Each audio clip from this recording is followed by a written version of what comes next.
तालिब इल्म को चाहिए कि अपने नफ्स को रजील आदत, तालिब इल्म काके बोले?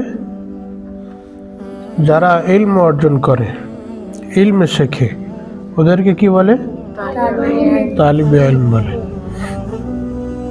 তো ইলম জন্য দরকার कि নিজের নফসকে, নিজের দিলকে খারাপ অভ্যাস থেকে, বুরি সিফাত से, খারাপ গুণ থেকে পাক রাখা নিজেকে। যেমন মিথ্যা, মিথ্যা বলা খারাপ অভ্যাস।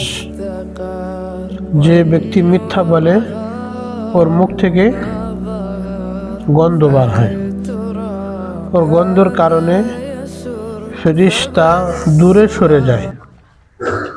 কারো গায়ে থেকে যদি গুয়ের গন্ধ বার হয়, ওর কাছে থাকবে? থাকে না, ওর কাছ থেকে দূরে সরে যায়। তো যে মিথ্যা বলে তো তার গায়ে থেকে ওরকম গুয়ের মতো গন্ধ বার হয়, ফেরেশতারা দূরে সরে যায়। তো আমরা ভাবি আমরা তো মিথ্যা বলি দিনে কতবার, তো কোনো গন্ধ তো বার হয় না।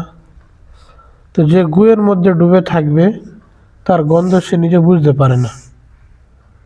যেমন যে বিড়ি খায়, ওর মুখ থেকে পাঁদের আর গুয়ের মতো গন্ধ বার হয়, কিন্তু ও বুঝতে পারে না। আর যে বিড়ি খায় না, ওর পাশে থাকলে বুঝতে পারবে কি এর মুখের থেকে বিচ্ছিরি গন্ধ বার হচ্ছে। তেমনই আমরা মিথ্যা বলে বলে এমন অভ্যাস হয়ে গেছি যে ওর গন্ধ আমরা বুঝতে পারি না। তো মিথ্যা বললে, যে ব্যক্তি মিথ্যা বলে সে ধ্বংস হয়ে যায়। কি হয়ে যায়? ধ্বংস হয়ে যায়। সে কোনোদিন কামিয়াব আর সাকসেস হতে পারে না, সফলতার মঞ্জিলেতে সে চড়তে পারে না। আর যে সত্য বলে সে কামিয়াব হয়। কি হয়? কামিয়াব হয়, সফলতা হয়, কামিয়াব হয়, সাকসেস হয়। হযরত আব্দুল কাদের জিলানী রহমতুল্লাহ আলাইহি, উনি ছোট ছিলেন, ওনার মা ওনাকে ইলম শেখার জন্যে বগদাদে পাঠাচ্ছে। কোথায়? বগদাদে, বা এমন জায়গায় পাঠাচ্ছে ঘর থেকে অনেক দূরে।